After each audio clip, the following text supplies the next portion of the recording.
Welcome to another week of online services with Oikos Church. It's so good to have you here. My name is Katika, and with me is Hiskia. It's so good that we're able to worship our God from our own homes. Like, how awesome is that we have this privilege? So I want to encourage you in this moment, in the next 10-15 minutes, that we're going through some worship songs, that it's not just songs, but let's worship with our hearts. And let's just bring Him praise with everything that we've got. So let's do this together.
40 hari setelah kematian seseorang, ruh atau arwah dari orang tersebut masih ada di dunia. Oh iya benar-benar. Memang kita sering kali mendengar bahwa katanya kalau orang yang sudah meninggal 40 hari itu masih di sekitar keluarganya. Iya, betul.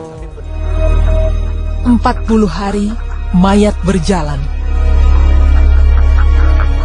Pemirsa beriman, kematian yang merupakan perpisahan antara ruh dari jasadnya pasti akan menemui setiap makhluknya yang berjiwa. Tidak seorang pun mampu menghindar atau lari darinya, walau hanya sekedar meminta untuk ditunda sesaat saja. Kematian merupakan perpindahan dari alam dunia menuju alam akhirat. Sebagian orang berkeyakinan bahwa ruh orang yang baru meninggal masih berada di sekitar keluarganya selama 40 hari. Benarkah hal ini? Benarkah arwah orang yang sudah meninggal masih berada di dunia ini selama 40 hari? Ada beberapa orang yang memiliki kepercayaan bahwa arwah orang yang meninggal masih berada di rumah atau di dunia ini selama 40 hari. Namun ada banyak juga yang meragukan dan bertanya-tanya tentang kebenarannya. Mungkin kita pernah mendengar atau pernah mengalaminya, di mana ada seseorang sanak saudara yang meninggal dunia. Dan kemudian beberapa hari ada kejadian-kejadian aneh dan bahkan mendengar suara-suara yang aneh selama di rumah atau di tempat-tempat lainnya. Muncullah spekulasi akan adanya arwah orang yang meninggal akan berada di rumah atau di dunia ini selama 40 hari dari waktu kematiannya. Kemudian spekulasi ini menjadi kepercayaan para orang tua-tua zaman dulu. Akhirnya menjadi kepercayaan turun-temurun. Termasuk dipercayai juga oleh beberapa orang-orang Kristen. Nah, bagaimana orang Kristen harus menyikapinya? Mari kita membaca firman Tuhan bersama-sama. 1 Korintus 15 ayatnya yang keempat. Bahwa ia telah dikuburkan dan bahwa ia telah dibangkitkan pada hari yang ketiga sesuai dengan kitab suci. Ayat yang kelima. Bahwa ia telah menampakkan diri kepada Kefas dan kemudian kepada ke-12 muridnya. Ayat yang keenam.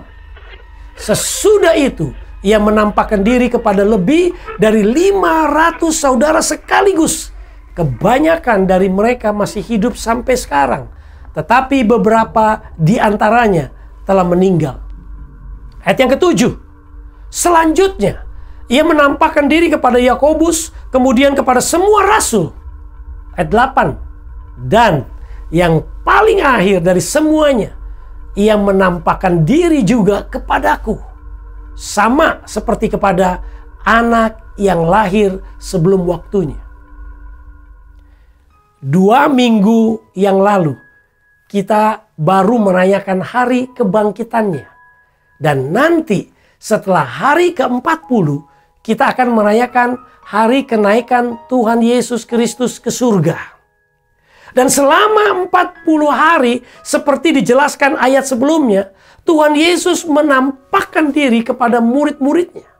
Bahkan di Lukas 24 ayat 39 dicatat, kejadian yang mengira Tuhan Yesus hantu. Lihatlah tanganku dan kakiku, aku sendirilah ini. Rabalah aku dan lihatlah. Karena hantu tidak ada daging dan tulangnya. Seperti yang kamu lihat ada padaku. Jadi, apakah pada waktu itu juga sudah ada kepercayaan tentang arwah orang yang sudah meninggal akan berada di dunia ini selama 40 hari? Atau sebaliknya? Orang mendapat pengetahuan bahwa 40 hari arwah orang mati bergentayangan didapat dari kisah kebangkitan Tuhan Yesus.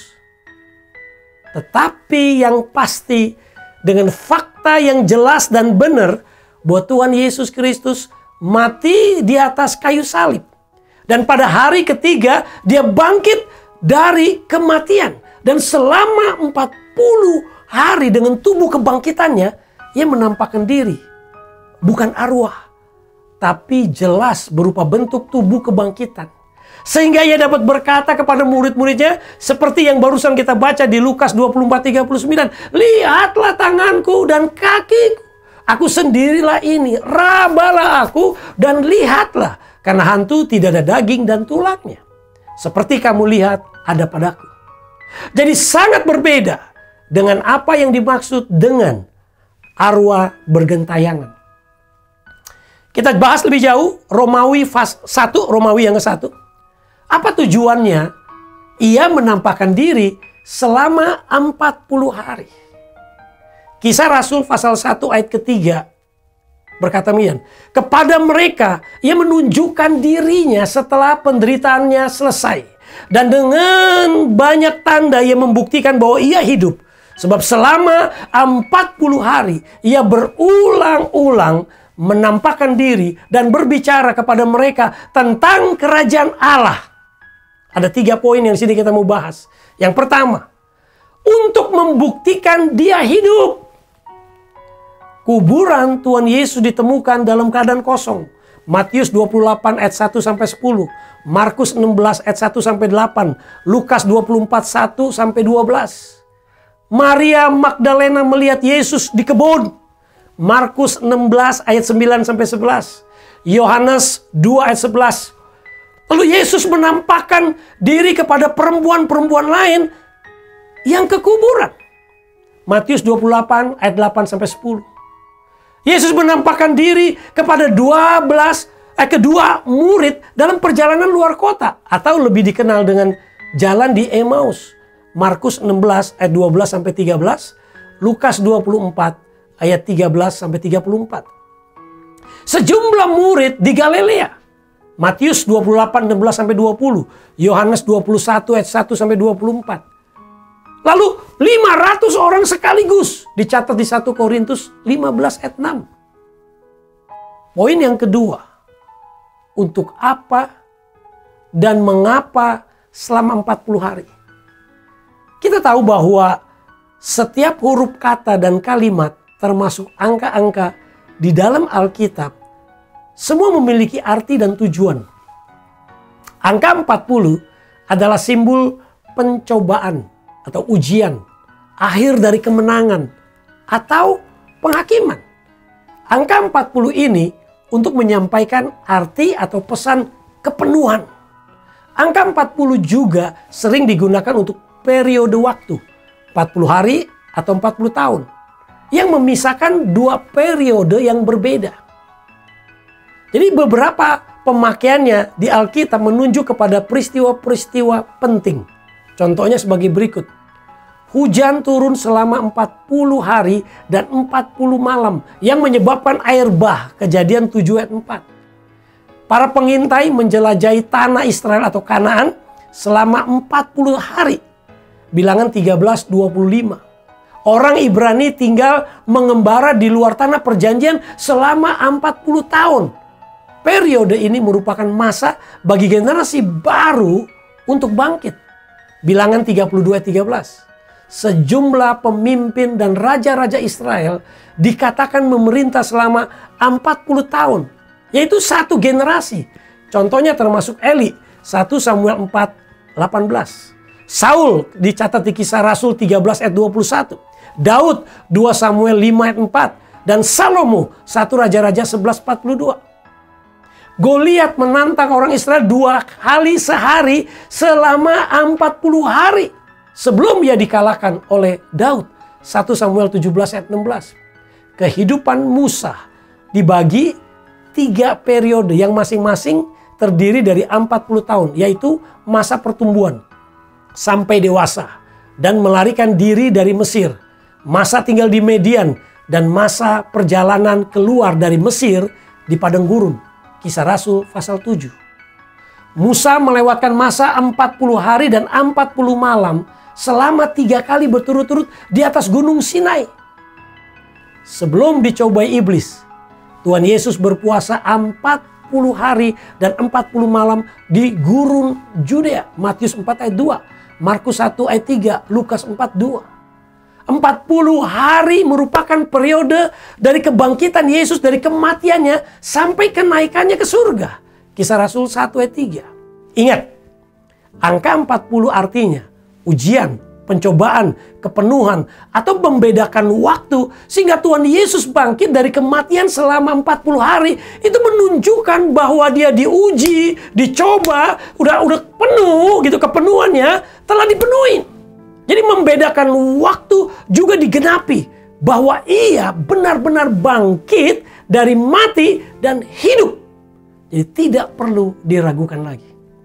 Yang ketiga, untuk membicarakan tentang kerajaan Allah. Kerajaan Allah adalah suatu suasana atau keadaan di mana Allah raja dan kitalah hamba. Kerajaan Allah bukanlah sebuah konsep abstrak, namun sungguh konkret. Kerajaan Allah ada di tempat di mana setiap makhluk memahami dan mengakui Allah sebagai raja mereka. Selama saya dan saudara mengakui bahwa Allah adalah raja, disitulah kerajaan Allah hadir. Bagian saya dan bagian saudara ialah mendirikan tanda-tanda kerajaan Allah. Artinya, apa yang kita pikirkan, rasakan, perbuat, dan ucapkan memperlihatkan bahwa kita adalah hamba dan Allah lah raja. Sebagai contoh, Australia adalah sebuah negara bekas jajahan Inggris. Sebagai negara jajahan Inggris, sangat terasa kehadiran kerajaan Inggris di Australia. Hukum negaranya, nama-nama kota dan jalan, mata uangnya ada gambar Ratu Inggris. Dan juga berbahasanya menggunakan bahasa Inggris. Karena adanya tanda-tanda tersebut, orang-orang yang tinggal di Australia itu dapat berpikir, dapat merasakan, berbuat, dan memperlihatkan bagian dari kerajaan Inggris. Demikian sebaliknya. Kerajaan Inggris merasakan bahwa Australia adalah bagian dari kerajaan Inggris. Apa yang terjadi dengan Australia dan kerajaan Inggris siap membantu dan menolong. Ingatkah kita tentang apa yang Tuhan ajarkan dalam doa Bapa kami? Kalimatnya berkata, datanglah kerajaanmu. Jadilah kehendak-Mu di bumi seperti di surga. Mengingatkan kita bahwa kita perlu berdoa untuk merencanakan Allah dalam hidup kita dan di dalam dunia, bukan rencana kita sendiri. Kita perlu berdoa agar kehendak Tuhan yang terjadi bukan keinginan kita. Jika kita mampu menguasai keinginan kedagingan kita dan menggantikan dengan mencari lebih dahulu kerajaan Allah dan kebenarannya, maka semuanya akan ditambahkan. Matius 6 ayat 33. Ayat ini bukan ayat magic untuk mencari kekayaan.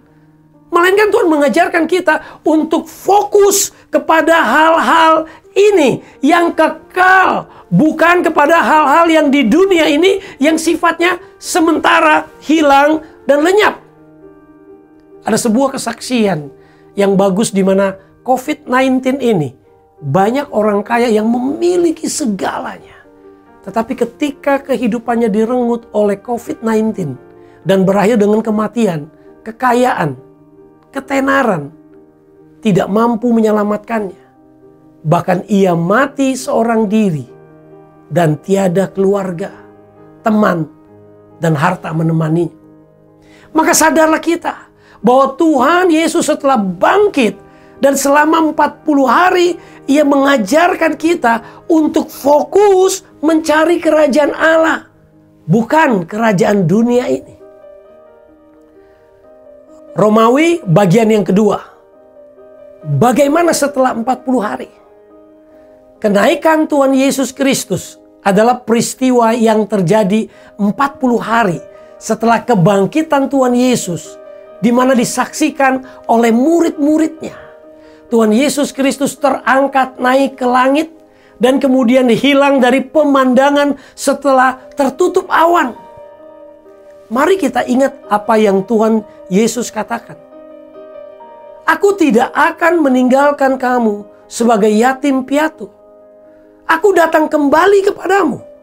Yohanes 14 ayat 18. Hal buruk bisa dialami oleh siapa saja dan tidak pernah terduga Kadang hal tersebut dapat mengguncangkan iman seseorang. Mulai dari kehilangan orang yang dikasihi atau kehilangan pekerjaan. Sesuatu yang di luar kendali manusia membuat kita kadang mempertanyakan, di manakah Tuhan? Tetapi kondisi seburuk apapun perlu diketahui, khususnya saat-saat seperti ini, COVID-19 menyebabkan banyak orang kehilangan pekerjaan, kehilangan kesehatan, bahkan kehilangan orang yang dikasihinya. Tetapi ingatlah bahwa Tuhan tidak pernah meninggalkan anak-anak yang dikasihinya. Dia tidak pernah menelantarkan kita. Jangan sampai kita kehilangan iman kita. Karena jelas dia berkata di ayat di atas, Yohanes 14 ayat 18. Aku datang kembali kepadamu. Ia benar-benar tidak meninggalkan kita. Bahkan Yohanes 14 ayat 19-nya. Tinggal sesaat lagi dan dunia tidak akan melihat aku lagi. Tetapi kamu melihat aku, sebab aku hidup dan kamu pun akan hidup. Dia sudah berpesan kepada murid-muridnya dan juga kepada setiap kita, bahwa memang ia akan naik ke surga dan tidak akan melihatnya lagi secara fisik, secara daging. Tetapi kamu, ya murid-muridnya, akan melihat aku. Artinya kita orang-orang percaya, murid-muridnya, sampai saat ini tetap dalam penyertaan Dia. Benar-benar berjanji bersama dengan kita dan tidak meninggalkan kita. Itu yang saya rasakan selama 37 tahun saya mengenal dan melayani Tuhan. Saya melihat Dia hadir. Sekali lagi Dia hadir. Penyertaan dan pertolongannya nyata. Dalam berkeluarga, bergereja, dan lainnya. Uang tidak kekal. Uang bisa meninggalkan kita. Teman tidak kekal. Teman bisa meninggalkan kita. Jemaat tidak kekal. Jemaat bisa meninggalkan kita. Pekerjaan, pelayanan tidak kekal. Suatu saat kita tidak bisa lagi bekerja atau melayani. Semua hilang dan lenyap. Tidak kekal. Sebab Tuhan hidup, kita juga harus hidup. Artinya, nanti suatu saat kita dia akan mati.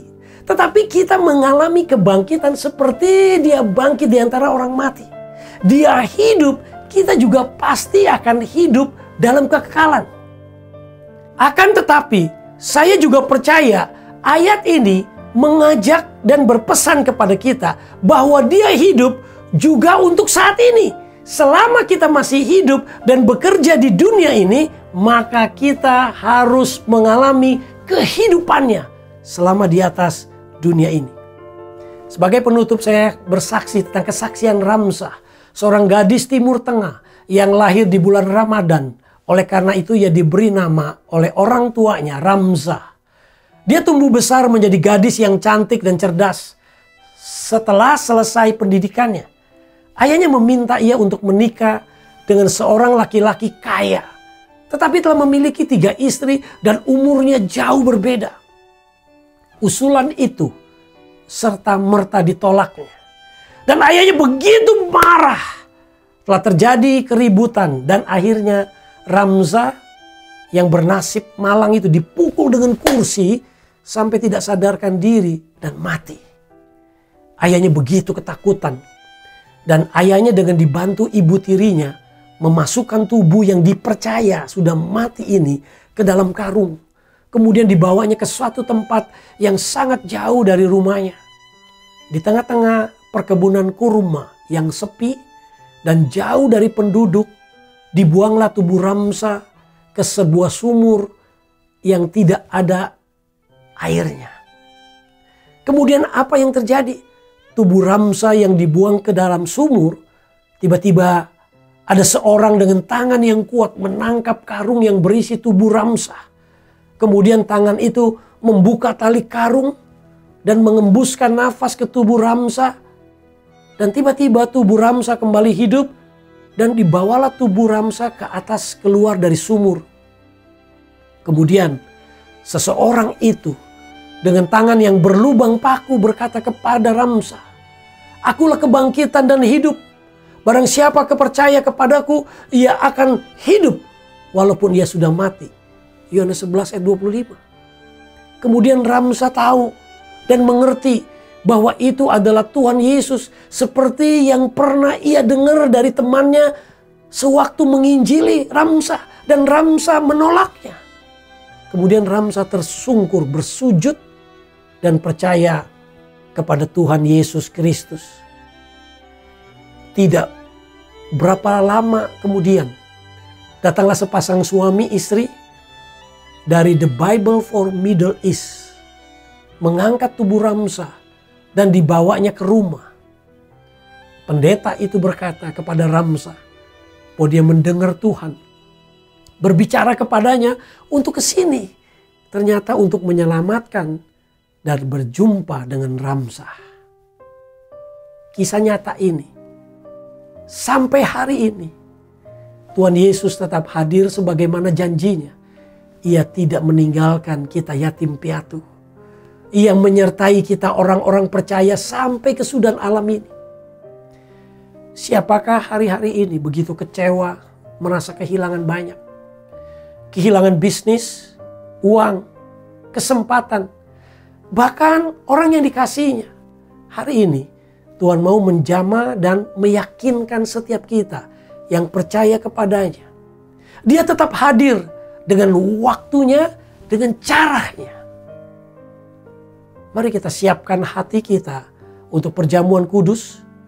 Kita siapkan roti dan anggur di hadapan kita. Ambil waktu beberapa saat, fellowship bersama dengan dia.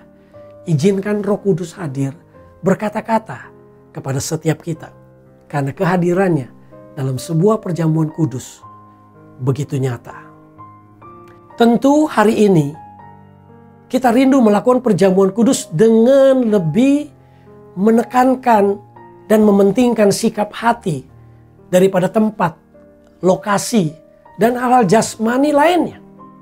Tuhan lihat hati kita saat ini. Jika kita melakukan dengan benar, besar kuasanya. Ambil saat teduh sejenak. Sementara itu kita akan dengar pujian singkat.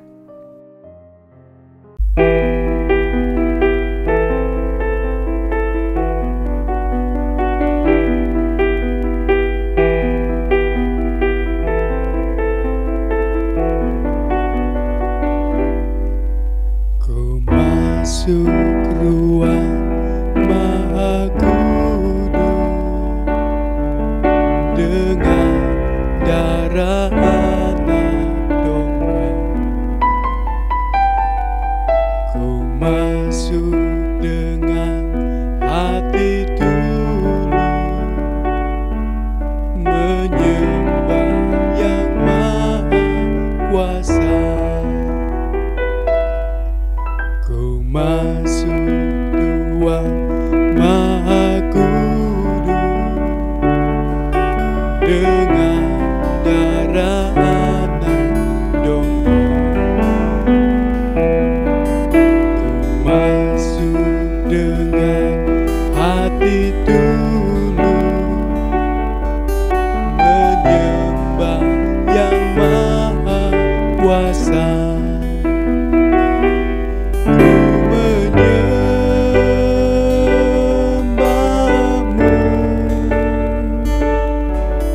ku sembahmu,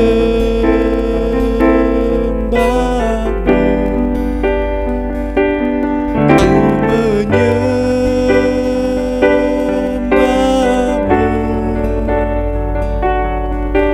ku sembahmu,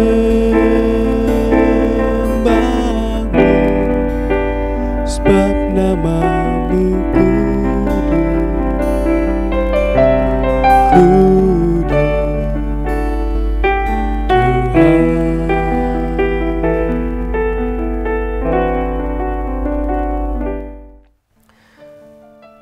Bapa di surga, berkati roti dan anggur ini. Jamah dengan kuasa kehadiran-Mu, sehingga yang makan dan minum mendapat kekuatan baru dari surga. Pegang roti dan angkat di hadapan kita. Dengarkan firman. Setelah itu kita akan makan bersama-sama. Sebab apa yang telah kuteruskan kepadamu telah aku terima dari Tuhan, yaitu bahwa Tuhan Yesus pada malam waktu ia diserahkan mengambil roti, dan sesudah itu ia mengucap syukur atasnya.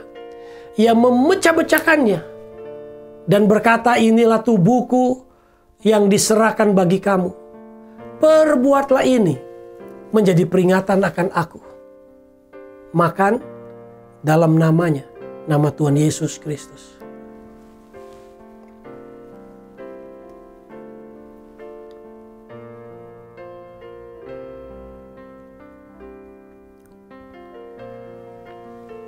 Pegang gelas anggur, angkat di hadapan kita, dengarkan firman.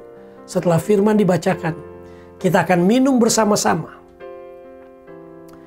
Demikian juga ia mengambil cawan sesudah makan, lalu berkata, cawan ini adalah perjanjian baru yang dimeteraikan oleh darahku. Perbuatlah ini setiap kali kamu meminumnya, menjadi peringatan akan aku. Mari kita minum dalam namanya, nama Tuhan Yesus Kristus.